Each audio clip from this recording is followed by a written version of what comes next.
शहर की जो लाइफ है वो एक गांव से जो आदमी आया है उसके लिए बहुत मुश्किल होता है उसको जीना। वो गांवों में ही ऐसी अपॉर्चुनिटीज क्रिएट करना, वो अपॉर्चुनिटीज कैसे क्रिएट हो, ये हमारे सामने एक बहुत बड़ा सवाल है। तो वो अपॉर्चुनिटीज़ क्या हो सकती हैं गाँव में? जैसे मैंने शुरू में एक बात करी थी कि 36 कौमों के लिए भी हम पेट भरने की व्यवस्था करें। इसका मतलब क्या हुआ? तो अपने यहाँ पर एक कहा जाता है पुरुषार्थ, धर्म, अर्थ, काम, मोक्ष। तो धर्म तो एथिक्स हो गए कि हमको एथिकली काम करना है। Earth is the economics, finance. Urban life में आपका ऐसा कहना है कि उनको होलिस्टिक न्यूट्रिशन नहीं मिल रहा है इतनी फास्ट पेस लाइफ की वजह से? बिल्कुल नहीं मिल रहा, सच में नहीं मिल रहा। कैसे वापस जिंदा रह सकती है अर्बन लाइफ में? हमको जो अपने करिकुलम में तो शायद हम इन चीज़ों को इंक्लूड नहीं कर पाएंगे, मगर हम अपनी एक्स्ट्रा करिकुलर एक्टिविटीज़ में इन सब चीज़ों को इंक्लूड कर सकते हैं। ये बनाना लीफ, कॉपर, सिल्वर, इन सब के पीछे भी एक बहुत बड़ा मीनिंग है, तो प्लीज़ एक बार आप थोड़ा सा वो समझाएं इस बारे में। देखिए, ये जैसे पानी के बारे में ग्लास का है जी, कि कांसे का ग्लास में पानी पीना चाहिए, इसके बहुत अच्छे साइंटिफिक एस्पेक्ट्स हैं। हमारे जो कल्चरल ट्रेडिशंस हैं, हमारी कल्चरल प्रैक्टिसेस हैं, उनको हमें सिर्फ एक बार याद करने की ज़रूरत है। हम अपने बुज़ुर्गों से पूछें कि इसके बारे में ऐसा आपके समय में क्या होता था।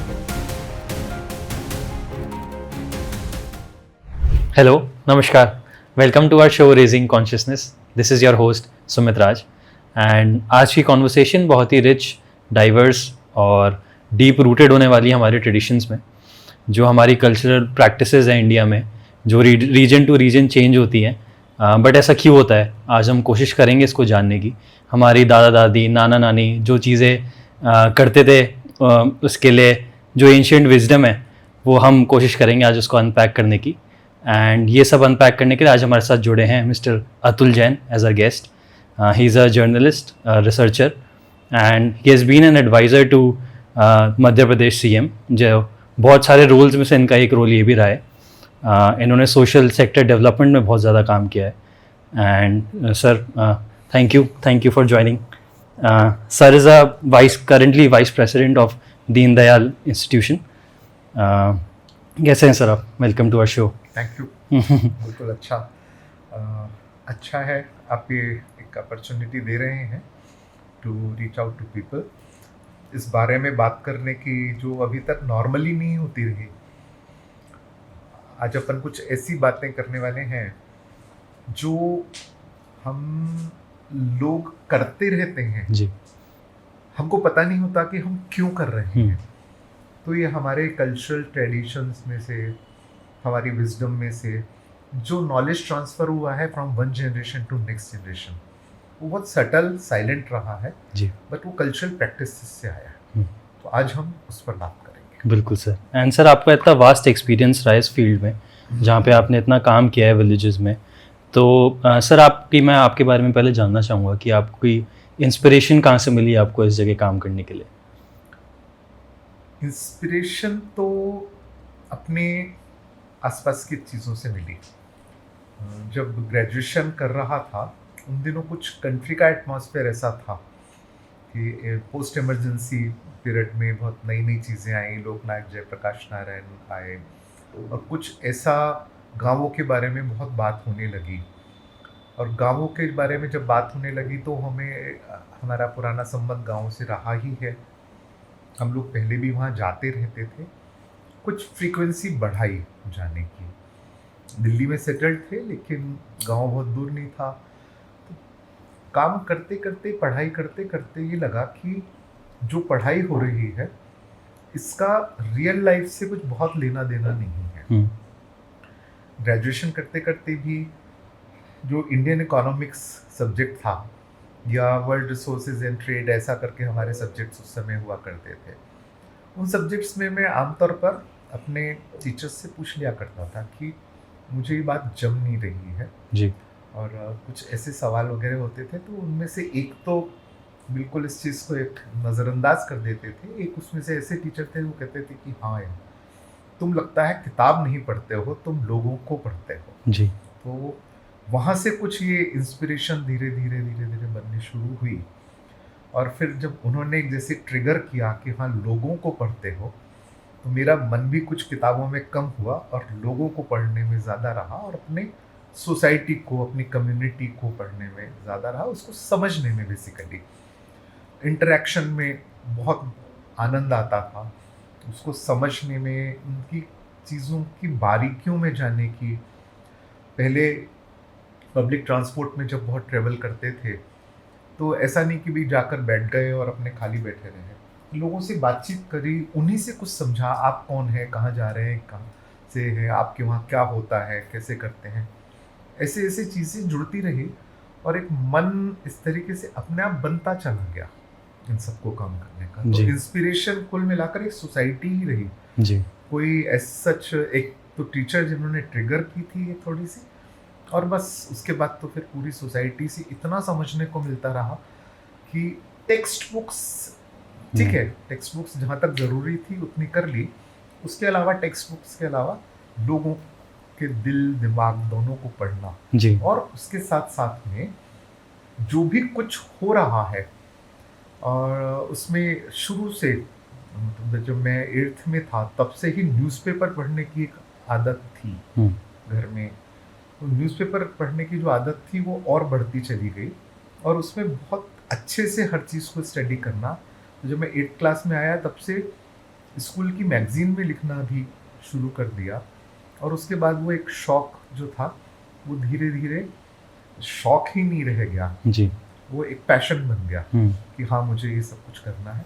जी सर, इस जो तरीके से आपकी शुरू स्टोरी है काफ़ी इंस्पायरिंग है ना, जो हमारे व्यूअर्स हैं उनको भी ये टच करे ये चीज़ कि बुकिश नॉलेज और डिग्रीज ही सब कुछ नहीं होती है, जो आप लोगों से सीखते हैं वो भी ज़िंदगी में बहुत काम आता है। एंड सर जो आपने अभी इतना सारा काम किया है उसमें से मैं आपको जानना चाहूँगा विलेज लाइफ के बारे में, जो आपने इतनी चीज़ें देखी हैं उसमें ऐसी कौन सी चीज़ें हैं जो आपको बहुत पॉजिटिव लगी और आपकी लाइफ में बहुत इम्पैक्ट डाली हो, उनकी प्रैक्टिसेस में जो होता है। विलेज लाइफ तो हम लोग भी मानते हैं, गांधी जी भी कहते थे। हम लोग जिस दीनदयाल रिसर्च इंस्टीट्यूट का मैं वाइस चेयरमैन हूँ, वहाँ वो जो हमारे जिनसे इंस्पिरेशन ली थी पंडित दीनदयाल उपाध्याय, जिन्होंने इसको बनाया, नानाजी देशमुख जिन्होंने हु फाउंडेड इट, तीनों ऐसे लोग थे जो मानते थे कि हमारे पूरे देश की जो विजडम है उसके ट्रस्टीज गांव वाले हैं, विलेजर्स हैं। तो पूरी की पूरी विजडम जो है उसकी रिपॉजिटरी विलेजेस में है। अब हम उसको लोगों के सामने कैसे लाएं, ये हमारे सामने एक बहुत बड़ा मूड क्वेश्चन था जी। हम लोगों को।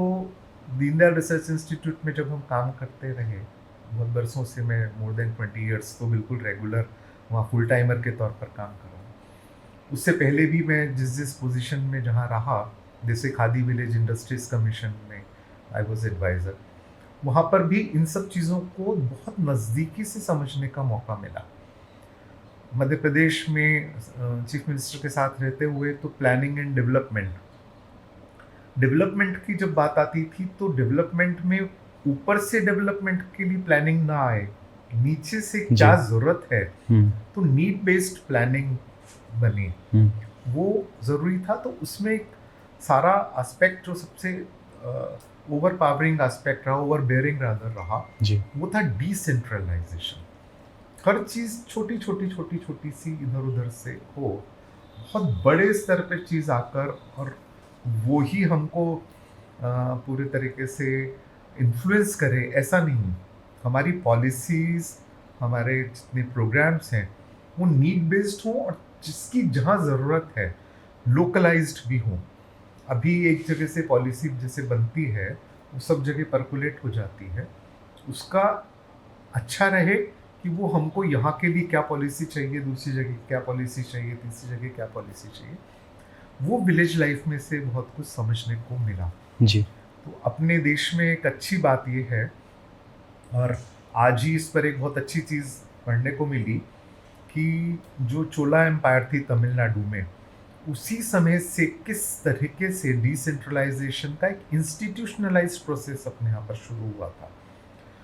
वो हमको ज़रूरी नहीं है कि हिस्ट्री की टेक्स्ट बुक्स में से ही पढ़ने को मिलता हो। वहाँ के जो लोग हैं वो उन प्रैक्टिसेस को कैसे कैसे फॉलो करते रहते हैं, उनको भी नहीं पता है वो क्यों कर रहे हैं। उनको नहीं पता होगा कि हमको हमारे किंग ने सिखाया, हमारी क्वीन ने सिखाया, कौन से उसमें से सिखाया गया, उनकी कौन सी जनरेशन ने ये बताया, उनको नहीं पता होगा। उनको तो ये अपने कल्चरल प्रैक्टिसेस में से, अपने ट्रेडिशंस में से, अपने फोक में से, which is the most important part, जो हम लोग आपसे बात करना चाहेंगे, अपने व्यूअर्स के साथ में एक चर्चा करना चाहेंगे कि फोक सॉन्ग्स, फोक लोर्स, अपन लोगों को कई बार लगता होगा कि बस वो एक मनोरंजन की चीज़ है डेफिनेटली है, बट मनोरंजन करने का के साथ साथ में कुछ सिखाने का भी बहाना है। उसमें से ड्रजरी भी हमको कम हो जाती है। आप देखते हो कि जब लोग गांवों में, खेतों में जब काम कर रहे होते हैं, कुछ भी काम कर रहे हो, कितना भी बड़ा काम कर रहे हो, मेहनत वाला कर रहे हो, कुछ ना कुछ वो गाना गाते रहते हैं, हमेशा गाते रहते हैं। तो उसमें जो मेहनत लग रही होती है, उसमें से जो एक ड्रजरी जिसको अपन कहते हैं, उसको कम करके और उसमें से आनंद लेना कि ये काम भी जो है इसमें से तो मजा आ रहा है, we are enjoying it also. तो अपने यहाँ पर एक कहा जाता है पुरुषार्थ, धर्म, अर्थ, काम, मोक्ष। तो धर्म तो एथिक्स हो गए कि हमको एथिकली काम करना है।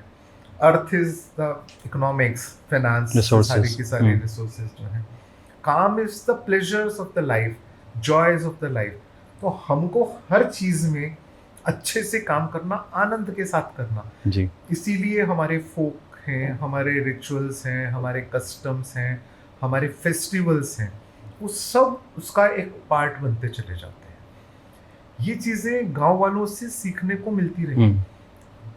शहरों की लाइफ थोड़ी डिफरेंट हो गई है, शहरों की लाइफ डिफरेंट हो गई है, भागम भाग की हो गई है जी, फास्ट गांव पेस। के लोग भी आ रहे हैं तो बस कमाने के लिए शहरों में आते हैं।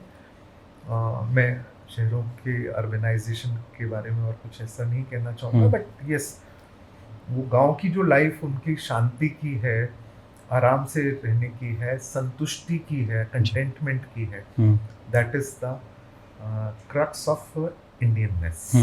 जी सर, जो अभी आपने बात कही इसमें से मुझे दो क्वेश्चन उठते हैं। एक तो आपने ये जो विलेजर्स जो अभी चीज़ें कर रहे हैं, ट्रेडिशन कर रहे हैं, ये आपने उनसे सीखा कि ये उनको पता है कि ये जो चीज़ कर रहे हैं, जैसे आपने कहा कि वो फसल लगाते हुए गाना गा रहे हैं, तो उसके पीछे उनको मीनिंग पता है या फिर आपने उनसे सीखा अपने एक्सपीरियंस में? उनको मीनिंग शायद नहीं पता। हमने पूछने की कोशिश करी तो हमें ऐसा नहीं लगा, मगर देखिए उसमें से फिलॉसफी कैसे आती है। मतलब बिल्कुल अगर आप बिगनिंग से देखें, हमने अपनी इस पुस्तक का जो शुरुआती है उसमें से 3-4 चीज़ों से डाला है। एक पूरे देश में एक सॉन्ग फोक है, जब सोइंग करता है किसान, तो पहले नॉर्मली किसान और उसकी वाइफ या स्पाउस या घर में से कोई सोइंग करता था हल चलाते हुए। वो लोग एक इन्वोकेशन होता था गॉड का कि हे भगवान, हम जो ये अन्न इसमें बीज डाल रहे हैं, इतना अन्न देना कि ताकि हम समाज के हर वर्ग की मदद कर सकें, उसका पेट भर सकें। उसमें हमारे रिश्तेदारों को देना, सबसे पहले वो कहते हैं, हमारे सगे संबंधियों को देना, हमारे पड़ोसियों को देना, साधु को देना, संतों को देना, चोर उच्चकों के लिए भी छोड़ देना, चींटियों को देना, पशुओं को देना, पक्षियों को देना, उनको भी दे देना, सबको दे देना। फिर 36 कौम का मतलब जो नॉन एग्रीकल्चरल लोग हैं, जो एग्रीकल्चर में नहीं हैं, जो जैसे डिफरेंट ऑक्यूपेशंस में लगे हुए हैं।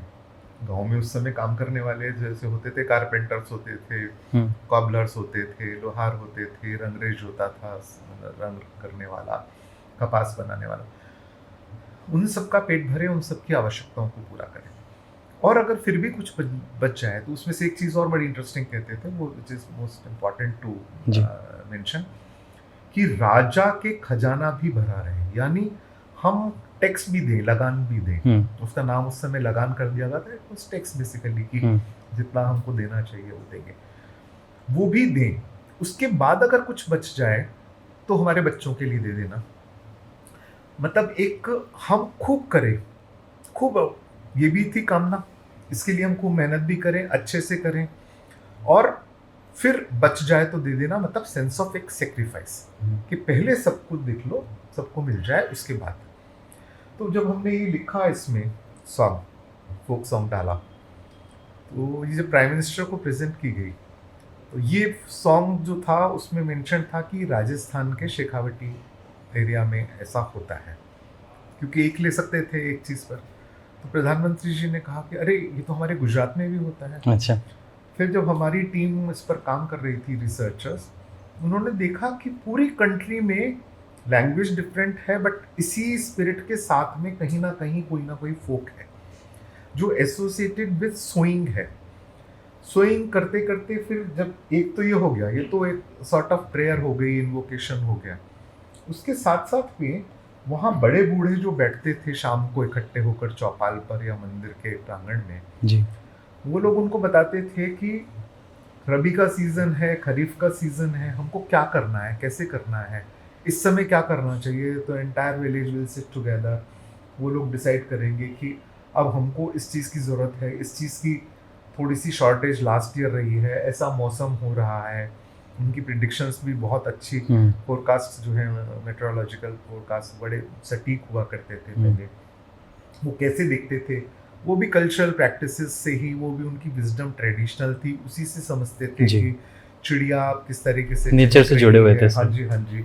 मेंढक अब किस तरीके से टर टर कर रहा है, या चींटियाँ किस तरीके से बाहर निकल कर आ रही हैं, ये सारी चीज़ों को वो जब देखते थे, उसको समझते थे, उसको अंडरस्टैंड करते थे, उसके हिसाब से वो पूरा एक होलिस्टिक मैनर में जी इन सब चीज़ को देखते थे। Holistic manner which is most important part, true, कि वो हर एस्पेक्ट को देख लिया, वो उसमें से उसकी इकोनॉमिक्स भी देखना, आम आदमी की ज़रूरत भी देखना। फिर एक और इम्पॉर्टेंट पार्ट होता था कि कौन सी लैंड को फेलो लैंड छोड़ना है। एक बहुत इम्पॉर्टेंट होता था कि हर साल अपनी लैंड का एक पीस जो है वो खाली इसलिए छोड़ना चाहिए ताकि वो रेजुविनेट कर सके, उसको समय दिया जाए धरती को भी कि अब आप थोड़ा सा आराम करो, क्योंकि हम कहते थे धरती माँ है। धरती माँ ऐसे नहीं है कि सिर्फ माँ कह दिया तो माँ है, माँ को माँ की तरह ट्रीट भी करना, और क्यों करना, that is most important part. तो उसके लिए था कि उसको फेलो लैंड छोड़ना। अब हमारी साइंस आजकल मानने लगी है कि यस, फेलो लैंड छोड़ना। बीच में एक पीरियड ऐसा आया जब कहा कि नहीं, एक क्रॉप की जगह 3 क्रॉप्स ले लो, तो लगातार क्रॉप मल्टी क्रॉपिंग हो गई। वैसे मल्टी क्रॉपिंग का एक दूसरा मीनिंग डिफरेंट है कि वो एक ही साथ में कई तरीके की क्रॉप्स लगा देना, वो इस तरीके से मल्टी क्रॉपिंग नहीं, बट एक सीजन बाद, दूसरा सीजन बाद, तीसरा सीजन बाद लगातार करना। वो कहता था कि नहीं, हमको खाली इसलिए छोड़ना है क्योंकि उसमें से जो उसका मैन्योरिंग होनी है वो कई बार नेचुरल प्रोसेस में होती है। उसमें से जिस तरीके के हमारे को जो फ्रेंडली जो माइक्रोब्स हैं उनको बनने के लिए समय देना है कैसे। तो ये पूरे की पूरी सोसाइटी के जो लोग हैं इकट्ठे बैठकर बात करते थे, वो इन सारे एस्पेक्ट्स को देखते थे। उसमें से एक एस्पेक्ट बहुत ज़रूरी देखते थे, किसके पर्टिकुलर घर में क्या ज़रूरत है, उसके घर में क्या कोई शादी वगैरह होने वाली है, उसके घर में कोई बीमारी तो नहीं है जिससे उसको पैसों की ज़्यादा ज़रूरत होगी जी, या उसके घर में कुछ ऐसा है कि जहाँ उसको खाने में दिक्कत आ रही है, तो सब गांव वाले मिलके कर देंगे। तो फिर उसके बारे में एक थोड़ा सा डिफरेंट किस्म का निर्णय लेंगे कि नहीं ठीक है, तुमको हम अलाउ करते हैं, तुम ऐसा कर लो। उसमें से सारे और सिस्टम्स रहेंगे कि कहाँ मार्केट में किस प्रोडक्ट का ग्लट आया हुआ है, कहाँ किस तरीके की शॉर्टेज आई हुई है, तो उसको रोकना कि ग्लट ना आए, शॉर्टेज पूरी हो सके। तो all these things were taken care of. लेकिन वो कल करते करते सबसे इम्पॉर्टेंट चीज़ होती थी न्यूट्रिशन का ध्यान रखना। गांव की हर फैमिली, हर मेंबर का न्यूट्रिशन ठीक रहे। अब न्यूट्रिशन ठीक रहने के लिए तरीके ये होते थे कि कौन मेहनत फिजिकल कर रहा है, वो क्या खाए, कितना खाए, कितनी कैलोरीज मिले, जो मेंटल इंटेलेक्चुअल लेबर कर रहा है उसको क्या खाना है और उसको किस तरीके का खाना है, कितनी कैलोरीज की ज़रूरत है, तो उसकी नीड्स के हिसाब से सारा तय होता है। जी जी सर, जो आपने अभी बात बताई एनवायरनमेंट, इतना सेल्फलेस एनवायरनमेंट लग रहा है, जहाँ पे लोग एक दूसरे का ख्याल रख रहे हैं, सब चीज़ें जो आपने बताई। तो और जहाँ पे हम अपनी ये सिटी लाइफ की बात करते हैं, जहाँ पे सब अपना अपना देखते हैं, अपना खाना बनाया, अपना खाया। तो ऐसा क्यों हो रहा है कि विलेजर्स सिटी लाइफ में माइग्रेट कर रहे हैं, जो उनको इतना अच्छा एनवायरनमेंट मिल रहा है यहाँ पे? तो ऐसा वो वहाँ पे क्या सीख कर रहे हैं कि वो वहाँ पे जा रहे हैं, अर्बन लाइफ देख रहे हैं? हम जो भी बात कर रहे हैं कि अर्बनाइजेशन क्यों बढ़ रहा है, अर्बनाइजेशन बढ़ने का जो वजह साफ दिख रही है वो एकदम से तो देखा जाए तो इकोनॉमिक रीजंस हैं। इकोनॉमिक रीजंस में सबसे पहले होता है कि खाना, मोस्ट इम्पॉर्टेंट पार्ट। अब खाने में यह है कि उसके लिए कुछ पैसा कमाना होगा, तो गाँवों में जो अपॉर्चुनिटीज़ कम हुई हैं उसका एक बहुत बड़ा कारण है कि लैंड होल्डिंग्स जो हैं वो थोड़ी ही नहीं बहुत कम हो गई हैं जी। पॉपुलेशन एक्सप्लोजन जो हुआ है अपनी कंट्री में, तो एक एक एकड़, या मान लीजिए किसी के पास एक फैमिली में 10 एकड़ लैंड थी, उस समय फैमिलीज बड़ी थी, 7 लोगों की फैमिलीज थी, तो वो 7 में डिवाइड हो गई, फिर उसका फर्दर डिवीजन हुआ, वो फिर आधा आधा एकड़ भी नहीं रह गई है। और जब ऐसी स्थिति आती है तो लैंड होल्डिंग्स जो छोटी होती हैं वो बहुत अनइकोनॉमिकल होती चली जाती हैं, उनमें आप नई चीज़ों को नहीं कर सकते हैं। फिर पूरा का पूरा जो इकोसिस्टम है विलेज का, वो अपने आप में एक दूसरी चीज़ों पे बहुत असर डालता है। हम उसमें एक चीज़ और नहीं कर पाते हैं कई बार कि हम साइंटिफिक प्रोग्रेस जो है वो प्रोग्रेस, साइंटिफिक जो कहते हैं, हम एप्रोप्रिएट टेक्नोलॉजी वहाँ पर नहीं ला पाते हैं। एक जो बड़ी टेक्नोलॉजी आई वो छोटी लैंड होल्डिंग के लिए ठीक है या नहीं है, उसको एसेस किए बिना वो टेक्नोलॉजी वहाँ ला दी गई। हम उसको अपनाने की कोशिश कर रहे हैं, वो नहीं कर पा रही है, काम नहीं कर रही। वो बेचारा वहाँ से फ्रस्ट्रेट होकर फिर शहर की तरफ आता है। शहर की जो लाइफ है वो एक गांव से जो आदमी आया है उसके लिए बहुत मुश्किल होता है उसको जीना। यहाँ आकर फिर वो बड़ी बड़ी डिस्पैरिटीज़ में आता है, उसके सोशल डिसरप्शंस होते हैं, उसका सोचने का तरीका बदलता है जी। लेकिन जो शहरों की जो चकाचौंध है, उसको बड़ी बड़ी बिल्डिंग्स दिख रही हैं, बड़ी बड़ी लाइट्स और तेज लाइफ जो दिख रही है, वो उससे अपने आप को पेस रखने की कोशिश करता है कि मैं उससे कैसे कोप अप कर सकूं। उस चक्कर में वो पता नहीं किस किस तरीके के कामों में लगता है, बहुत अलग अलग किस्म की ऐसी चीज़ें उसको करनी पड़ती हैं, वहाँ उसकी लाइफ और ख़राब होती चली जाती है। तो फिर वो न्यूट्रिशन जैसी चीज़ तो उसके लिए बिल्कुल सेकेंडरी है, वहाँ उसके लिए सिर्फ एक पेट भरना जी। उसके लिए कैलोरीज लेना, एक नंबर ऑफ कैलोरीज। तो एक आप लोग देखेंगे कि जो डेली लेबर, जो डेली वेजर्स हैं, वो जब काम करते हैं उनका जो खर्चा, मेजर खर्चा 90% ऑफ देयर एक्सपेंसेस खाने पर, वो खाने पर होते हैं जी। खाने की क्वालिटी नाम की कोई चीज़ नहीं होती है। एक दाल रोटी सब्जी भी कभी है या नहीं है, उसमें कौन से किस किस्म की चीज़ें डली हैं, इंग्रेडिएंट्स का कोई भरोसा नहीं है। एक बड़े मास लेवल पे वो बन रही हैं, उसमें हाइजीन भी नहीं है, मगर वो फिर भी बेचारा पेट भरने के लिए, क्योंकि उसने इतनी मेहनत की होती है दिन भर में कि उसको 10 रोटी की एक टाइम में आवश्यकता पड़ती है, तो पड़ती है। आप उसको कुछ ये नहीं कह सकते हैं कि भी तुम इतना क्यों खा रहे हो, अच्छा खाओ, उसके लिए अच्छा नहीं है, उसके लिए भरपेट is the most important aspect. हमको कोशिश ये करनी चाहिए, अगर अपने सामने सवाल ये आए कि भैया इसका इलाज क्या है, जी। तो इलाज है हमारे सामने कि डिसेंट्रलाइजेशन, कि हमारे को गांवों में ही ऐसी अपॉर्चुनिटीज क्रिएट करना। वो अपॉर्चुनिटीज कैसे क्रिएट हों, ये हमारे सामने एक बहुत बड़ा सवाल है। तो सर वो अपॉर्चुनिटीज़ क्या हो सकती हैं गाँव में? गाँवों में अपॉर्चुनिटीज़ की बहुत बड़ी संभावना है। गाँव में अपॉर्चुनिटीज़ की संभावना ये है कि हम, जैसे मैंने शुरू में एक बात करी थी कि 36 कौमों के लिए भी हम पेट भरने की व्यवस्था करें। इसका मतलब क्या हुआ कि एग्रीकल्चर कम्युनिटी तो एक बहुत बड़ी है जो सबका पेट भर सकती है, मतलब it can provide food grains, but everyone else has to earn for it ना, कि कहाँ से कमाएगा जी। तो हम वो 36 कॉम को एक कम्युनिटी ऐसा कास्ट पे नहीं मानना है, वो बेसिकली ट्रेडिशनल ऑक्यूपेशंस हैं। ये ट्रेडिशनल ऑक्यूपेशंस में मैंने जैसे कुछ गिनाए भी थे शुरुआत में, इसलिए रिपीट नहीं करेंगे। उन ऑक्यूपेशंस को हम कैसे रिवाइव कर सकते हैं, तो वो बेसिकली हो सकती हैं कॉटेज इंडस्ट्रीज हैं।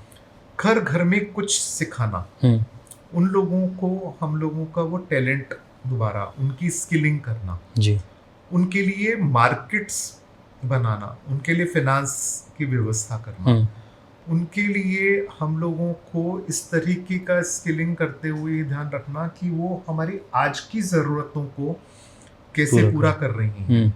इसकी बाहर कस्बे में क्या ज़रूरत है, कस्बे से अगर हम जाएं तो हमारे डिस्ट्रिक्ट हेडक्वार्टर पे किस तरीके की ज़रूरत है। तो हम लोगों को कोशिश ये भी करनी चाहिए कि हम एक अगर लोकल डेवलपमेंट कर रहे हैं, लोकल प्रोडक्शन कर रहे हैं, तो उसको लोकली कंज्यूम भी कैसे किया जा सके। तो उसके लिए एक मार्केट का ऐसा प्लेटफॉर्म्स भी दोबारा लाना, पहले थे, पहले हाट होती थी, मंदिरों के आसपास में परिक्रमा होती थी, मंदिरों के आसपास में दुकानें होती थी, तो आसपास के 5-10 किलोमीटर्स के रेडियस से लोग जो अपने अपने यहाँ बनाते थे, अपने कॉटेज इंडस्ट्रीज में बनाते थे, अपने घरों में बनाते थे जी, वो वहाँ लाकर सेल कर दिया करते। दूसरे गांव से कोई आ रहा है उस मंदिर में या उस हाट में, वो अपना चीज़ बेचने आएगा, दूसरे गांव में जो चीज़ बन रही है उसको खरीद के ले जाएगा। तो पूरी की पूरी विलेज इकोनॉमी थी, वो एक क्लस्टर्स में काम करा करती थी जी।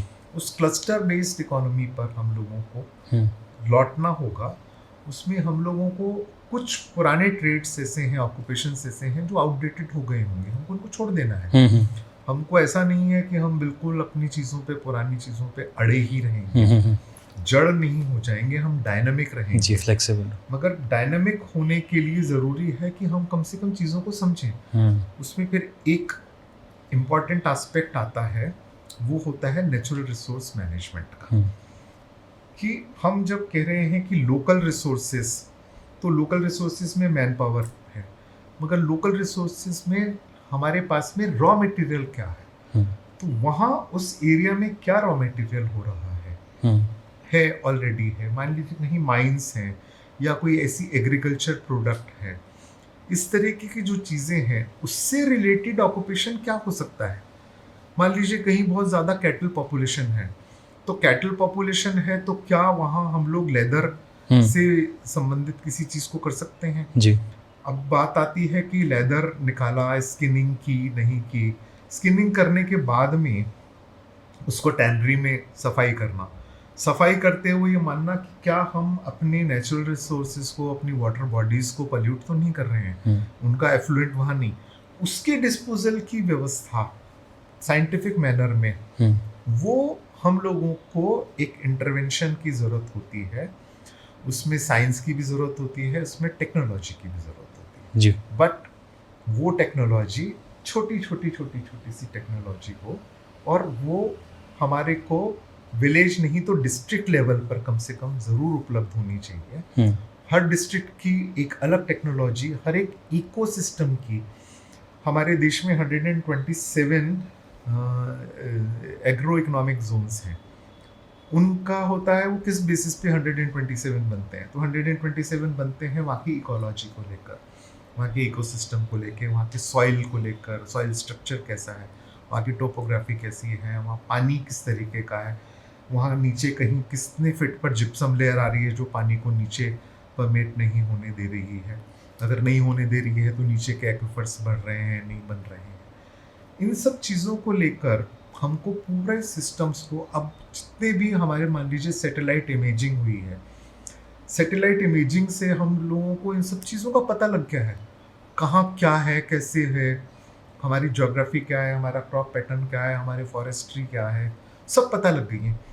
हमको उनको एक जगह लाकर हमारे पूरे के पूरे एनालिसिस जब करने हैं, तो इसको फिर again as I emphasized in the beginning कि holistic manner में, एक comprehensive manner में, all encompassing manner में सबको साथ में रखकर देखना होगा जी। हम बहुत आराम से, टाइम लगेगा, विलेजेस में हम कुछ अर्बन एमिनिटीज दे सकते हैं जिससे विलेजर्स को अर्बनाइजेशन की तरफ ना भागना पड़े। So some of the urban amenities, not all, should be provided in the villages itself. Sir, जब आप ये हॉलिस्टिक की बात करते हैं तो हम अर्बन लाइफ में, आपका ऐसा कहना है कि उनको हॉलिस्टिक न्यूट्रिशन नहीं मिल रहा है इतनी फास्ट पेस्ड लाइफ की वजह से? बिल्कुल नहीं मिल रहा है, सच में नहीं मिल रहा है। हम्म, और वो अब तो दो चीज़ें खास तौर पे रह गई हैं। एक तो टेस्ट कुछ इस तरीके के डेवलप हो गए हैं, जी जो अवेलेबिलिटी जिस तरीके की चीज़ों की है, फिर कुछ फास्ट पेस्ड लाइफ की वजह से ऐसी चीज़ों पे आना हो रहा है एकदम से कि जल्दी से मिल जाए, जिसको फास्ट फूड हम कंज्यूमरिज्म। कहते हैं। तो फास्ट फूड में एक जंक फूड आ जाता है, और जंक फूड में भी फिर अब नई नई तरीके की, हम लोग जिस तरीके की मीडिया की एज में से गुजर रहे हैं, जी वहाँ हमारे ऊपर बॉम्बार्डमेंट हो रही है मीडिया का, और हर रोज अपने को नए नए तरीके की चीज़ें आती रहेंगी कि ये खाना चाहिए या ये नहीं खाना चाहिए, ये खाना चाहिए, ये नहीं खाना चाहिए। वहाँ हम भटक रहे हैं। वहाँ क्योंकि हम अपने कल्चर से बहुत दूर डिस्कनेक्ट हो गए हैं, हम चले गए हैं। हमको ये ध्यान नहीं आ पा रहा है कि what is good for us and what is bad for us. हम सिर्फ ये दिख रहे हैं कि what is available for us at not very expensive, convenience देख रहे हैं, कन्वीनियंस देख रहे हैं। और कन्वीनियंस स्टोर्स इसलिए खूब अच्छे से चल रहे हैं, ईटरीज खूब अच्छे से काम कर रही हैं जी। घर में भी अगर हम लोगों को बैठे हुए काम करना है तो हम YouTube पर जाकर किसी चीज़ की रेसिपी को देख लेते हैं और कर लेते हैं। ये एक थोड़ा सा है कि जिसको हमको कुछ कोशिश करनी चाहिए कि हम अपनी रूट्स पर जी, हम अपने कल्चर। आपका क्या मानना है सर, ये सारी कल्चरल प्रैक्टिसेस कैसे वापस आ सकती है, कैसे वापस जिंदा रह सकती है अर्बन लाइफ में? कल्चरल प्रैक्टिसेस अर्बन लाइफ में लाने के लिए बहुत ज़रूरी है कि हमको जो अपने करिकुलम में तो शायद हम इन चीज़ों को इंक्लूड नहीं कर पाएंगे, मगर हम अपनी एक्स्ट्रा करिकुलर एक्टिविटीज़ में इन सब चीज़ों को इंक्लूड कर सकते हैं। जैसे सभी स्कूल्स में, कॉलेजेस में, otherwise also in our social life, public life, हम हर रोज़ देखते हैं कहीं ना कहीं अपने कल्चरल प्रोग्राम्स होते रहते हैं जी। स्कूल में होते हैं, बहुत बार होते हैं, साल में कई बार होते हैं। तो हमको कुछ ना कुछ ऐसा करना चाहिए कि जैसे अपने देश में 6 ऋतुएं हैं, उन 6 ऋतुओं से संबंधित फेस्टिवल्स स्कूल में मनाना और बताना कि ये इस सीजन में खाने लायक चीज़ है। बिल्कुल। उसको कैसे बताना, वो हमारे लिए फोक, वो हमारे रिचुअल्स। तो उसमें कैसे होता है, बहुत आसान तरीका है, हमारे को कुछ रिमाइंडर्स देने हैं जी।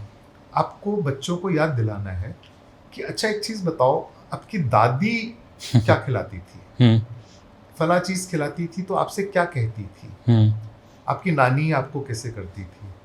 आपकी माँ तो इस जनरेशन की हो गई हैं, शायद वो इस चीज़ को नहीं कर पाएंगी, लेकिन माँ से पूछा जा सकता है कि आपकी दादी नानी किस तरीके से जी किन चीज़ों को बनाती थी, गुजिया कब बनाती थी, या जन्माष्टमी पर वो आपको क्या खिलाती थी। तो उसके क्यों उन लोगों को याद आएंगे कि वो ये भी कहती थी साथ में कि इस सीजन में ये खाना है, ये नहीं खाना है। तो उनके डूज एंड डोंट्स, जिसको आयुर्वेद में पथ्य परहेज भी कहा जाता है, वो डूज एंड डोंट्स बहुत स्ट्रांग होते थे। लेकिन डूज एंड डोंट्स जो स्ट्रांग होते थे वो कैसे आते थे हमको समझ, वो हमारे को नॉलेज सिस्टम में कैसे आते थे, वो from one generation to the next generation. वो आते थे हमारे सोशल कस्टम से, वो हमारे आते थे सोशल रिचुअल्स से, जो रेगुलर रिचुअल्स होते थे, जिनको हम आजकल कर्म कांड कहते हैं। हम कर्म कांडों में बहुत ज़्यादा फंस गए हैं, इसलिए कर्म कांडों से लोगों का ज़्यादा मोह भंग हो गया है। यंगर जनरेशन को लगता है बहुत गलत हो रहा है जी। वो कर्म कांडों से, उनसे बचकर हम लोगों को सोशल कर्म कांडों में जो रिचुअल्स हैं, जो कस्टम्स हैं, उनमें जाने की ज़रूरत है।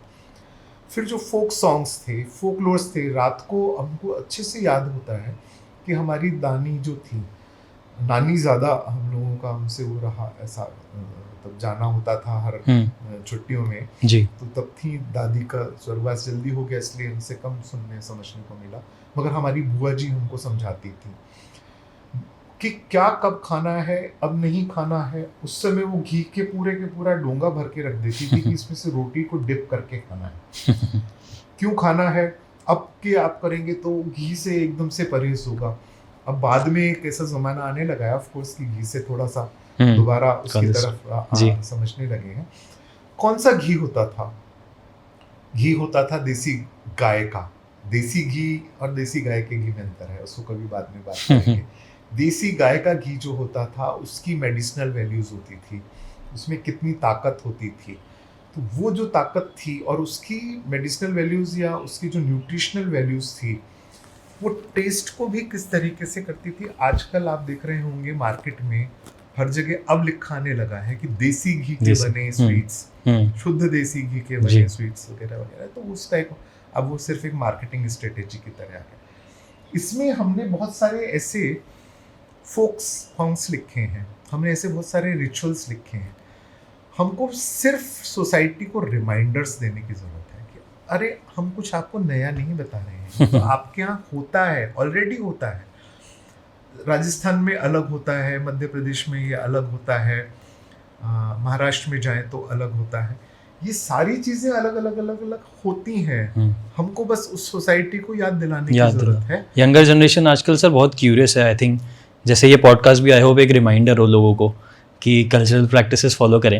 एंड सर जो आपने बुक लिखी है इसमें इतनी इंटरेस्टिंग चीज़ लिखी है टेम्पल्स के बारे में, उनके प्रसाद के बारे में, कि कैसे हर एक अलग अलग टेम्पल में अलग अलग प्रसाद चढ़ता है, क्यों चढ़ता है, ऐसा सेम क्यों नहीं चढ़ सकता। तो अगर हम बात करें इसमें जगन्नाथ की बात करें शुरू में, तो उधर 56 भोग क्यों लगे जाते हैं? वैसे तो 56 भोग की परंपरा अपने देश में अधिकांश जगह है जी, लेकिन जगन्नाथ जी हैं या कृष्ण जी से लेकर ज़्यादा 56 भोग का एक रिलेशन आता है। और ये माना जाता है कि 56 भोग के बहाने हम अपना वैरायटी जो है फूड की, उसको लोगों के सामने प्रस्तुत करते हैं कि आपके पास खाने को इतना सारा है, इतना वास्ट स्प्रेड है कि आप इसमें से कुछ खाना शुरू करो। आप ऐसा नहीं सोचते हो कि हम हर रोज एक खा रहे हैं फिर मोनोटोनस होता जा रहा है, ऐसा नहीं है। You have a variety of things to pick from that 56 भोग। अब आपने बड़ा अच्छा सवाल पूछा है कि अलग अलग जगह अलग अलग चीज़ें क्यों खाई जा सकती हैं, एक ही गॉड होता है। जैसे हमने इसमें लिखा कि कृष्ण जी हैं। अब कृष्ण जी हम लोगों को एकदम से 56 उसमें जगन्नाथ जी में जगन्नाथ जी के नाम से वहाँ कृष्ण जी का एक वो चलता है पूरा का पूरा। वहाँ पर एक बहुत इंटरेस्टिंग चीज़ है जिसको हमको साइंटिफिकली भी समझने की ज़रूरत है। वहाँ दिन में 5 बार भोग लगता है। अच्छा। 5 भोग जो लगते हैं, 5 भोग में एक चीज़ होती है कि पूरे एक साल में चावल की एक वैरायटी रिपीट नहीं होगी। तो 365 इंटू 5, ये 5 जो है, इतनी वैरायटीज तो एग्जिस्ट करती हैं उस उड़ीसा के उसी एरिया में। अच्छा। क्योंकि वो चावल श्रद्धालु लोग लेकर आते हैं जी, वहाँ से आसपास से। और वो श्रद्धालु कैसे लाते हैं, वो अपनी हार्वेस्ट का पहला हिस्सा वो जगन्नाथ जी को भेंट करते हैं, या अपने इष्ट देव को या अपने लोक देवता को, जो भी उनका लोकल डेटी होता है जी, उसको जाकर अर्पित किया करते हैं। ये एक अपने यहाँ की बहुत अच्छी परंपरा रही है। बिल्कुल। उससे क्या है कि मंदिर की वो इकोनॉमी भी चलती रहती है, मंदिर में लोग कोई भूखा नहीं जाए जी, इसलिए ऐसा हो जाता है। 5 बार जो भोग लगने की परंपरा है वो पूरे देश में लगभग एक समान है। कृष्ण जी के जितने भी टेम्पल्स हैं जी, वो चाहे जगन्नाथ जी का हो ईस्ट में, नॉर्थ ईस्ट में गोविंद देव जी का टेम्पल है इम्फाल में, वेस्ट में जाए तो द्वारकाधीश का टेम्पल आ जाता है, सेंटर में आए तो वृंदावन आ जाता है, डाउन साउथ जाएं अगर हम तो उडुपी आ जाता है। हर जगह जहाँ जाकर देखते हैं हम कृष्ण जी के जहाँ जहाँ टेम्पल्स हैं वहाँ 5-5 भोगों की परंपरा है। उसमें 2-3 चीज़ें ये थी कि 56 भोग तो हैं, वो तो मैंने आपको बताया वैरायटी एक सबके सामने रखने के लिए हैं, to choose from, to pick it from. मगर उसमें सबसे बड़ा एस्पेक्ट ये होता था कि कोई भी वहाँ पर श्रद्धालु किसी भी समय आए डे टाइम में, उसको भूखा नहीं जाना है। वो प्रसाद एक बहुत बड़ा माध्यम था लोगों के लिए न्यूट्रिशन सेफ्टी का। अब हम जो फूड सेफ्टी वाला एक बात करते हैं, फूड सेफ्टी गवर्नमेंट आजकल 80 करोड़ लोगों को फ्री अनाज दे देती है, तो कैलोरीज पूरी हो रही हैं। आप लोग सबके जो गरीब आदमी, कोई किसी को भूखा नहीं रहना पड़ता। लेकिन न्यूट्रिशन सिक्योरिटी कैसे आती थी? थ्रू टेम्पल्स आती थी। okay. वहाँ पर इस तरीके की चीज़ें होंगी। कौन सी चीज़ें होंगी? वहाँ सीजनल होंगी, वहाँ लोकली प्रोड्यूस्ड होंगी, वहाँ फ्रेश होंगी, वहाँ प्योर होंगी, तो एक अच्छा न्यूट्रिशन मिलेगा। हम 108 वैरायटीज़ भी देखते हैं नॉर्थ ईस्ट में, गोविंद देव जी के टेम्पल में, इम्फाल में। अच्छा। वहाँ इसलिए हो सकती हैं क्योंकि वहाँ पर इतनी तरीके का बायोडाइवर्सिटी इतनी रिच है जो वेस्ट के उस पार्ट में नहीं मिलती, इसलिए वो 56 तक जाते हैं। तो सर क्या यही रीज़न है कि द्वारकाधीश में, वृंदावन में, जगन्नाथ जी में अलग अलग खाना चढ़ता है, जबकि कृष्ण जी तो भगवान तो एक ही है? हमारे लिए अच्छा भोजन कराने का, न्यूट्रिशन सिक्योरिटी कराने का, इंटरेस्ट पैदा करने का अच्छे भोजन के प्रति, लोकल चीज़ों के प्रति, सीजनल चीज़ों के प्रति, एक भगवान जी तो हमारे लिए एक बहाना है।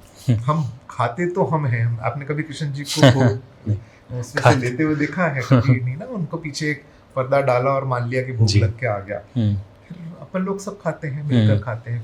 फिर वो पहले तो जब जाता है वो नैवेद्य होता है, फिर वो प्रसाद बन के आ जाता है बाहर, जब उनको भोग लग जाता है।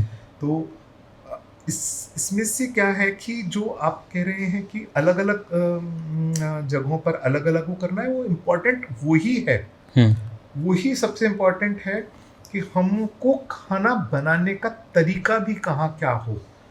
कि आप साउथ में जाएंगे तो आपको ज़्यादातर चीज़ें स्टीम्ड मिलेंगी, इडली मिलेगी आपको जी, नीर डोसा आपको वहाँ मिलेगा, थोड़ा बहुत आपको वड़ा भी मिलेगा। वहाँ पर सांबर में खूब सारी तरीके की वेजिटेबल्स जो वहाँ की लोकल वेजिटेबल्स हैं। सबसे पहले वहाँ मोरिंगा वहाँ से आया, जो आजकल कंट्री वाइड क्रेज बना है। सबसे पहले वहीं से आता था, हम लोग उसको देखते थे कि सांबर का एक स्पेशल इंग्रेडिएंट होता था। हम जब नॉर्थ ईस्ट में जाते हैं वहाँ अलग चीज़ें मिलती हैं। यहाँ जगन्नाथ जी के यहाँ जब अपन को खाना कृष्ण जी के ही उसमें मिलता है तो बहुत अलग अलग तरीके का होता है, और वो उसको तो महाप्रसाद कहा जाता है। उसके बनाने का तरीका बिल्कुल एक अलग किस्म का आज भी वो चलता है। उसमें प्योरिटी, उसमें हाइजीन, ये इतने बड़े फैक्टर्स होते हैं कि उसमें वो किचन में बाहर का आदमी जाकर झांक भी नहीं सकता है, इतना ध्यान रखना पड़ता है। नहाना धोना, इतना अपने आप को साफ करना, तो जैसे जी बांधते मुंह के ऊपर कपड़ा बांध के इसलिए रखना कि ऐसा बोला जाता है कि आपको स्वाद नहीं लेना है जब तक, खुशबू भी नहीं लेनी है जब तक आप भगवान को भोग नहीं चढ़ाएंगे। लेकिन उसके पीछे की जो साइंटिफिक एस्पेक्ट है वो ये है कि आपको छींक भी आ गई तो वो शुड नॉट कंटेमिनेट फूड। आपके मुंह से जो सांस निकल रही है उसमें से कंटेमिनेशन इस तरीके का नहीं हो जाए, इसलिए मुंह पर कपड़ा बांध के ये लोग जो है रसोई वहाँ के वो खाना बनाया। तो सर जैसे जब सिख ट्रेडिशन में वो लंगर भी होते हैं, जब हम लंगर में खाना खाते हैं तो इतनी प्योरिटी लगती है खाने में, इतनी सात्विकता लगती है, तो क्या यही रीज़न है कि इतनी मेहनत होती है पीछे बनाने में, खाने प्रसाद में? बहुत होती है, और इन सब चीज़ों के पीछे और भी चीज़ें हुई। लंगर के पीछे गुरु नानक देव ने जब इसकी प्रथा शुरू करी थी जी, तब उन्होंने इस चीज़ को खास तौर पे कहा था कि सब मिल बैठकर छको, इसलिए संगत बैठे, सब बैठे। एक तो उसमें से बहुत सारी चीज़ें थी, प्योरिटी, उसमें से कम्युनिटी की फीलिंग आना, स्पिरिट आना, हम सब बैठ के खा रहे हैं। वहाँ छुआछूत नहीं हो, वहाँ कौन साथ में बैठा है इस चीज़ का नहीं हो, वहाँ हाइजीन रहे कि पीछे से क्या खाना आ रहा है कहीं जाकर ये देखने की ज़रूरत तो नहीं। तो उससे पहले वो अरदास जब करते हैं भोग लगाने से पहले, भोग किसको लगा रहे हैं? गुरु ग्रंथ साहिब को लगा रहे हैं, किसी डेटी को नहीं लगा रहे। उनके मन में ये भावना है कि हम कहीं गलत तो कुछ नहीं कर रहे, इसलिए हमको साफ सफाई रखनी है। गुरुद्वारों में जो कार सेवा होती है वो लगातार बड़ी वॉलंटरी किस्म की चीज होती है। लोग जाके दे वाई फॉर इट कि मैं करूंगा आज। बिल्कुल हाँ, उसमें कोई ऐसा नहीं है कि ओनली सिक्स करते, कोई भी कर सकता है। हमारे जैन्स भी हैं, वो भी करते हैं जी, जाकर खूब करते हैं। उनका ये रहता है कि साफ सुथरी जगह रहे, किचन तो बहुत ही साफ रहे जी, और किचन जब साफ रहे तो उसमें से प्योरिटी, जब वहाँ पर आदमी जाकर कुछ दान दक्षिणा देता है इन काइंड ऑल्सो जी, तो अपने लिए कुछ भी खरीद लाएगा, बट गुरुद्वारे में देते वक्त वो ध्यान रखता है, वो बोलता है कि भैया मुझे गुरुद्वारे में ये भेंट जानी है, जरा देख लेना, बिल्कुल अच्छी चीज़ हो, कुछ गड़बड़ नहीं हो। तो ऐसे ही मंदिरों में रहता है। इसीलिए जो मैंने आपको बताया था कि first harvest is always offered to the local deity और जो उस इलाके के बड़े डेटी हैं। फर्स्ट हार्वेस्ट हर एक किसान अपनी ला के रखता है ताकि उसमें जरा सा भी कंटेमिनेशन की वो रहे ही नहीं। जी अपना निकला, पहला उसने तय कर लिया कि मुझे चाहे मेरी हैसियत अगर एक मुट्ठी की है तो मैं एक मुट्ठी दे दूंगा, मेरी अगर एक ट्रक की है तो मैं एक ट्रक भी दे दूंगा। वो इट्स अ डिफरेंट थिंग कि वो आदमी की कितनी क्षमता है वो उस हिसाब से करता है। सर, जब ऑलरेडी इतनी वैल्यूज छुपी हुई हैं इन सब किचन्स में, तो आप क्या एक व्यूअर्स को मैसेज देना चाहेंगे कि हम टेम्पल किचन से जो सीखें, जो चीज़ हम अपने घर में डाल सकें? टेम्पल किचन से सबसे पहले तो टेम्पल किचन्स में ये है कि अपने यहाँ से कोई भूखा ना जाए, इस चीज़ की व्यवस्था हम लोगों को देखनी है। जी टेम्पल किचन का सबसे बड़ा उद्देश्य तो पहले तो यही हुआ करता था। उसके साथ बहुत सारी और इंटरेस्टिंग चीज़ें भी जुड़ती चली गई। हमको उन चीज़ों के रिमाइंडर्स जो हैं, अब पॉडकास्ट जैसे जो मीडियम आ रहे हैं, इनके ज़रिए सब लोगों तक स्प्रेड होनी चाहिए और ये कैसे कैसे पहुंच सकें। मगर टेम्पल किचन्स जो हैं हमारे देश की बायोडाइवर्सिटी, हमारी प्योरिटी, हमारी हाइजीन, इसके साथ साथ ये तो बड़े टेंजिबल चीज़ें हैं ना, इसके साथ साथ जो इंटेंजिबल है सॉरी, मगर जो इसके साथ बहुत टेंजिबल चीज़ें एकदम से जुड़ती हैं वो आती हैं कि हम लोगों को इसमें से कैसे एक दूसरे के साथ मिलकर करना है, हमारे को जो सद्भावना एक दूसरे के साथ में लानी है, सामाजिक समरसता कैसे लानी है, जी ये सारी चीज़ें अपने आप चलती चली जाती हैं। सभी की उसमें प्रार्थनाओं में इस तरीके की चीज़ें होती हैं, सब में विश्व कल्याण की ही बात की जाती है सभी प्रार्थनाओं में। जी अपने कल्याण की कभी कोई नहीं मांगता कि भगवान मुझे ये बना, बल्कि हम जिस कम्युनिटी से आते हैं, जैन कम्युनिटी, वहाँ बचपन से मैं 3.5 साल का था, स्कूल में गया था जी, तब से एक प्रार्थना सिखाई गई थी, आज तक वो दिमाग में बैठी हुई है। उसमें था मेरी भावना, कि हे भगवान मेरी भावना ऐसी हो कि मैं अच्छा सब काम करूँ, इस टाइप की चीज़ें। मेरे को क्या मिले कभी नहीं मांगा गया, मैं क्या दे सकता हूँ, मैं क्या दे सकता हूँ। तो ये टेम्पल किचन्स जो हैं इसका एक सबसे बड़ा माध्यम हो सकती हैं।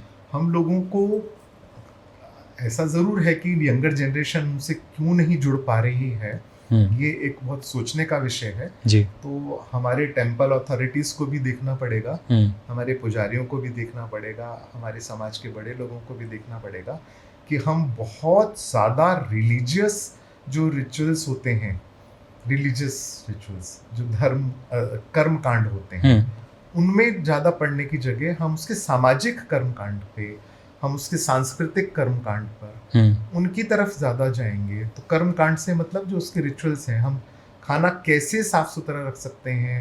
अब हम लोगों को, जैसे मैंने आपको एक एग्जांपल दिया कि मुंह पर बांधना है जी, कैसे बांधना है, तो उसमें से ऐसा बताने की जगह कि हमको भगवान का प्रसाद का हम खुशबू भी ना ले लें उनको भोग लगने से पहले, उसका प्रेजेंटेशन दूसरे तरीके से हो जाए कि ताकि हम कंटेमिनेट ना करें फूड को, इसलिए हम मुंह पर बांध कर करते हैं। इसलिए जैसे हम लोगों ने ड्यूरिंग कोरोना अपने मास्क पहनने शुरू किए थे जी, तो उसका वो वाला एस्पेक्ट साथ में लेकर कि भैया हम इसलिए ये सब कर रहे हैं। हम अगर यंगर जनरेशन के सामने इस पर्सपेक्टिव को थोड़ा सा बदलने की कोशिश करेंगे तो उनका परसेप्शन बदलेगा जी, कि हमारे लिए मंदिर जो है वो क्यों इम्पोर्टेंट है, मंदिर के भोजन हमारे लिए क्यों इम्पोर्टेंट है, मंदिर का जो हमारे को लंगर प्रसाद है क्यों इम्पोर्टेंट है। ये सारी चीज़ें हम लोगों को इसमें से सीखने की कोशिश करनी है जी। तो एक बहुत इम्पॉर्टेंट पॉइंट है कि कैसे सर्व करा जाए, क्योंकि इंडिया में परोसने को भी बहुत ज़्यादा इम्पोर्टेंस दी है। तो जो एक डीप रूटेड जो विजडम हम कहें जो छुपा हुआ है यूटेंसिल्स का, तो आप प्लीज़ उसके बारे में बताएं जो आपने बुक में लिखा है, हर चीज़ें कि बनाना लीफ, कॉपर, सिल्वर, इन सब के पीछे भी एक बहुत बड़ा मीनिंग है। तो प्लीज़ एक बार आप थोड़ा सा वो समझाएं इस बारे में। देखिए, ये जैसे पानी के बारे में ग्लास का है जी, कि कांसे का ग्लास में पानी पीना चाहिए, इसके बहुत अच्छे साइंटिफिक एस्पेक्ट्स हैं, इसको हम लोग इसमें उनको एक्सप्लेन नहीं करेंगे, मगर इन चीज़ों के बारे में अपने शास्त्रों में भी लिखा गया और ये अपनी प्रैक्टिस में आता चला गया। आजकल अब दोबारा ये एक मार्केटिंग का एक बहुत बड़ा एस्पेक्ट बन गया है कि क्यों आपको कॉपर के उसमें पीना चाहिए, तो आपको सब चीज़ें नेट पे मिलती हैं जी, मगर ये सिर्फ एक एग्जाम्पल है। अपने यहाँ पर जो खाने का बर्तन थे, अब तो वो बहुत ज़्यादा स्टील हो गया, प्लास्टिक। या थोड़े से प्लास्टिक आ गया। तीसरा आ गया है, अगर देखें तो थोड़ा एलीट क्लास में आ गया है, तो बोन चाइना आ गया है, ऐसा करके हो गया है। ये जो अपने मेटलर्जी अपने देश में बहुत बड़ी साइंस और बहुत रिच साइंस रही है मेटलर्जी की साइंस को अगर हम देखें तो अशोक के टाइम से हम लोगों को बहुत अच्छे से समझ आती है। जो हमको बड़े बड़े आयरन पिलर्स उस समय बना करते थे, आज भी वो ऐसे कैसे मौजूद हैं। कुतुब मीनार में अशोक स्तंभ उसको कहते हैं, कि जिस पे आज तक उस पर बिल्कुल जंग नहीं लगा है, इट्स नॉट रस्टेड, बिल्कुल ओपन में खड़ा हुआ है वैसे जी। तो मेटलर्जी की जो साइंस थी अपने यहाँ बहुत अच्छी समृद्ध थी, शुरू से ही बहुत एडवांस थी। अपने जो ऋषि मुनि हैं, या ऋषि मुनियों में सिर्फ वो तपस्या करने वाले वो लोग, उससे नहीं, जो हमारे यहाँ लेबोरेटरीज में काम करते थे। कौन सी लेबोरेटरीज थी? तो फील्ड वाज आवर लेबोरेटरी। हमारा जो कारखाना थी वहाँ हमारी लेबोरेटरी थी। हमारी किचन जो थी वो हमारी लेबोरेटरी थी। किचन का अगर संधि विच्छेद करते हैं तो कॉल्ड रस ओई, रस प्लस ओई। रस इज द रसायन, केमिकल, ओई इज द स्टोर। तो रस की ओई मतलब फार्मेसी। तो हमारे घर में जो डब्बे सब चीज़ों के रखे रहते हैं, that is known as the pharmacy. उसका मतलब ही ये है, इससे नाम आया रसोई जी। वहाँ पर क्या कैसे बनना है, किस चीज़ में परोसना है, ये हमारे को किसी शास्त्र से पढ़कर नहीं करा है हमारे दादी नानी ने। उन्होंने अपनी दादी नानी से सुना या देखा, अपनी माँ को देखा, अपनी चाची को देखा या अपनी भाभी को देखा कि वो इस तरीके से करती हैं। उन्होंने कभी उसको क्वेश्चन नहीं किया, शायद समझने की कोशिश नहीं करी। फोक के माध्यम से ज़रूर उन्होंने इन चीज़ों को एक नॉलेज ट्रांसफ़र जो किया from one generation to next, वो ज़रूर होता रहा जी। फिर उसमें जैसे मैंने आपको कहा डूज एंड डोंट्स बहुत सारे, कि आप ये कॉपर का वो है, पानी पी सकते हैं मगर शिकंजी नहीं पी सकते हैं। ऐसा है कि खट्टा नहीं डालेंगे, नहीं तो इसमें से जो केमिकल रिएक्शन होगा which is not good for health. मगर केमिकल रिएक्शन पॉजिटिव किसमें से क्या होगा, उसके अलग अलग एस्पेक्ट्स हैं। हम उसकी बहुत डिटेल्स में नहीं जा सकेंगे इसमें, मगर जो पत्ते हैं पर्टिकुलरली, हर एरिया का अपना लीफ जो है वो बहुत इम्पॉर्टेंट चीज़ होती है, ऐसा माना जाता है, ऐसा है भी। हमने इसको जब बुक को करा, इसमें पूरा का पूरा इसका साइंटिफिक एस्पेक्ट लिया हुआ है। Okay. आप उसको दिखा सकते हैं जी। कि केले के पत्ते या दूसरे पत्ते, इसमें पूरी की पूरी एक प्रेजेंटेशन है इसमें। उन पत्तों से किस किस चीज़ से कौन कौन सा न्यूट्रिशन मिलता है आपको, सिर्फ उसको रख देने भर से ही। तो आपको साउथ में पूरे का पूरा कोस्टल बेल्ट में जी केले के पत्ते पे लोग खाना खाते हुए इसलिए मिलेंगे कि वहाँ केला बहुतायत में है, आसानी से उपलब्ध है।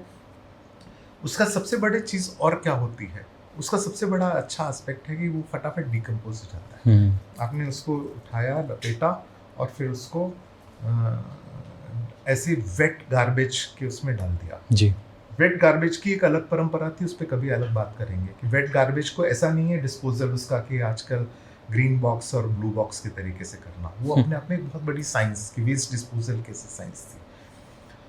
तो ये जो है जहाँ का पत्ता है वो वहाँ का पत्ता उस गार्बेज के डंप में जाएगा, वहाँ वो 6 to 9 months किस तरीके से मैन्योर में कन्वर्ट हो जाएगा डिकम्पोज होने के बाद में। वही मैन्योर जो है आपकी फील्ड में जाकर उसको किस तरीके से और ज़्यादा फर्टाइल कर देगी। तो ये पूरी साइकिल थी। कुछ तो ये चीज़ें थी जो आम आसानी से उपलब्ध थी जी। कुछ बर्तन थे तो पीतल के बर्तन थे, चांदी के बर्तन जैसे आपने खास तौर पे कहा, तो चांदी के बारे में अब तो जो है ज्योतिषी या वो सब सिखाते हैं कि आपको चांदी पहननी चाहिए अपने मन को शांत रखने के लिए, ठंडा रखने के लिए।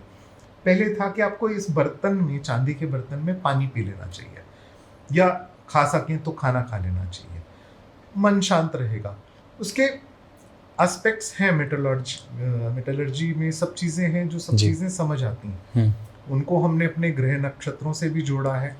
वो इसलिए जोड़ा ताकि लोगों को आसानी से समझ आ जाए। हम अगर उसमें हर एक आदमी को मेटलर्जी की साइंस बताना चाहेंगे कि इसके पीछे क्या साइंस है, वो इतनी आसानी से नहीं समझेगा। अगर हम उसको कहेंगे ना कि तुम्हारे ग्रह में ऐसा लिखा है, आपके नक्षत्र में इस तरीके का वो है, फला वो है चीज़ को, आपको ये चीज़ खानी चाहिए या ये अंगूठी पहननी चाहिए, उसको जल्दी से ग्रहण करता है। तभी शायद स्टोरीज बनाई गई हैं। इसीलिए स्टोरीज इसीलिए बनाई गई हैं, इसीलिए अपने रिचुअल्स बनाए गए हैं, उनको किसी ना किसी चीज़ में जो आम आदमी को समझना जी, और समझने के साथ साथ में उसको एकदम से एक्सेप्ट करने के लिए विलिंगनेस होना कि ओह अच्छा इसलिए करना है, चलो करते हैं, इसको आजमा कर देखते हैं। तो जब उसको फायदा होता है तो कहता है कि मैंने ऐसा किया था, सचमुच में मुझे उसका फायदा हुआ है। तो सर ये जो सब आप जो बातें कह रहे हैं पूरी जो हमने स्टार्टिंग करी थी उससे कनेक्ट हो रही है कि जैसे जो आपने सॉन्ग्स कहे हैं, लोग खेती करते वक्त गा रहे हैं, तो ये सब चीज़ें एक बहाना था लोगों को समझाने का कि अपने कल्चर से जुड़े रहें। वो अब सब चीज़ें कनेक्ट हो रही हैं। एंड सर जो आपने अपनी बुक लिखी है तो इसको हमें व्यूअर्स को बताना हो कि वो कहाँ परचेज़ कर सकते हैं, कहाँ पढ़ सकते हैं। अभी तो ये प्रॉफिटेबल बुक है और विद इन नेक्स्ट 6 मंथ्स ये पोर्टल पे पूरा आ जाएगा, इससे ज़्यादा आ जाएगा। It's only part of what we have collected. इसके अलावा नेशनल बुक ट्रस्ट जो गवर्नमेंट ऑफ इंडिया का एक बहुत बड़ा पब्लिशिंग हाउस है, वो इसको पब्लिश कर रहा है। इसका एब्रिज्ड एडिशन सब कुछ होगा उसमें, लेकिन उसका साइज़ थोड़ा सा छोटा हो जाएगा, अफोर्डेबल हो जाएगी, और सबसे बड़ी बात ये रहेगी कि वो सभी लैंग्वेजेस में, देश की सभी लैंग्वेजेस में, इंग्लिश, हिंदी, मराठी बिल्कुल तैयार हैं, कभी भी मार्केट में उपलब्ध हो जाएंगी कुछ समय में। बाकी हमारा बहुत सारे लोगों के साथ में इस पर MOU हुआ है। डिफरेंट यूनिवर्सिटीज़ अपने अलग अलग इसको अपने अपने लैंग्वेजेस में ट्रांसलेट कर रही हैं। Then again NBT will be publishing them. ये बहुत आसानी से लोगों को उपलब्ध होगी, थोड़ा सा समय लगेगा जी, मगर इसका जो इससे आगे जाकर एक बड़ा एस्पेक्ट वो ये है कि जब एक बार पोर्टल पर आ जाएगी, पोर्टल पर आने के बाद में हम लोगों से चाहेंगे कि जो हमने कलेक्ट किया है वो तो बहुत छोटा सा पार्ट है जो हम अपने लिमिटेड रिसोर्सेज, लिमिटेड समय में कलेक्ट कर पाए और आपके सामने पेश कर पाए। आपको, आम आदमी को, गांव के आदमी को इन पर्टिकुलर तो इससे बहुत ज़्यादा पता होगा। हम चाहेंगे कि वो उसको पोर्टल को और एनरिच करे जी, अपनी चीज़ें बताए, कंट्रीब्यूट करे कि हमारे यहाँ ऐसी परंपरा है, हमारे यहाँ इसका ये फोक है, हमारे यहाँ इसका ये रिचुअल है, हमारे फला टेम्पल में इस तरीके से होता है, वो और बताएंगे, हमारे फेस्टिवल्स ऐसे होते हैं। तो हमारे मन में जो बहुत सारे मिथ्स भी बैठे हुए हैं जी, वो भी हम लोगों को तोड़ने ज़रूरी हैं।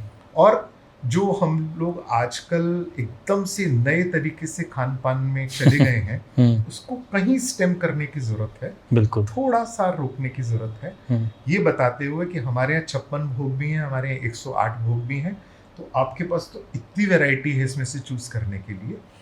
थोड़ा सा हमारी मदर्स को भी एक ओपन माइंडेड होना पड़ेगा, उनको थोड़ा सा आज के बच्चों की चीज़ों पे ध्यान रखना पड़ेगा, फ्यूज़न में आना पड़ेगा जी, कि आप अच्छी बढ़िया उनको अपनी ट्रेडिशनल चीज़ खिलाएं। उसमें से मान लीजिए कोई छोटा सा एक ऐसा इंग्रेडिएंट डालकर उसका टेस्ट को थोड़ा पैपल करने की ज़रूरत पड़े तो करिए जी। सर थैंक यू, इतनी सारी आपने चीज़ें बताई। एंड मैं अपने व्यूअर्स से कहूँगा ये वीडियो ज़्यादा से ज़्यादा शेयर कीजिए एंड लोगों को ये नॉलेज स्प्रेड करिए एंड कमेंट्स में ज़रूर बताइएगा कि हम किसी और टॉपिक में जुड़ सके और इस बारे में बात कर सके। एंड सर कोई आपको फाइनल मैसेज देना हो हमारे ऑडियंस को तो please. Thank you for providing this opportunity.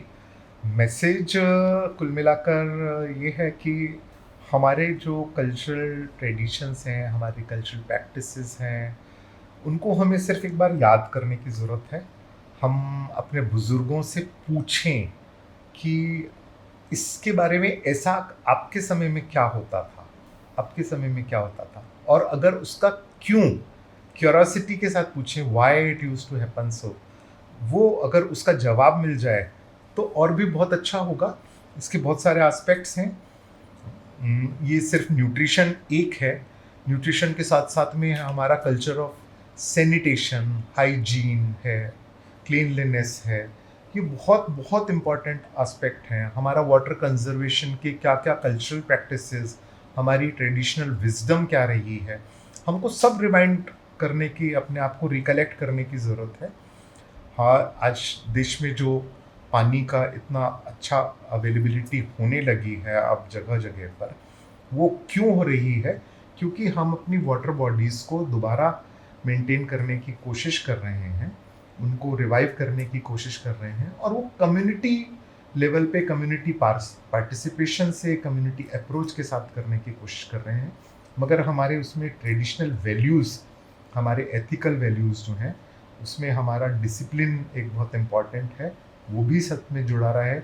हमारे कंजम्पशन लेवल्स जो हैं, वो उनको हम थोड़ा सा मर्यादित करने की कोशिश करें, भाग दौड़ में ही नहीं रहें। इन सब को करेंगे तो हमारे लिए बहुत अच्छा रहेगा, और हम एक बहुत सुखी समाज सब लोग मिलकर बन सकेंगे। जी, thank you sir, thank you.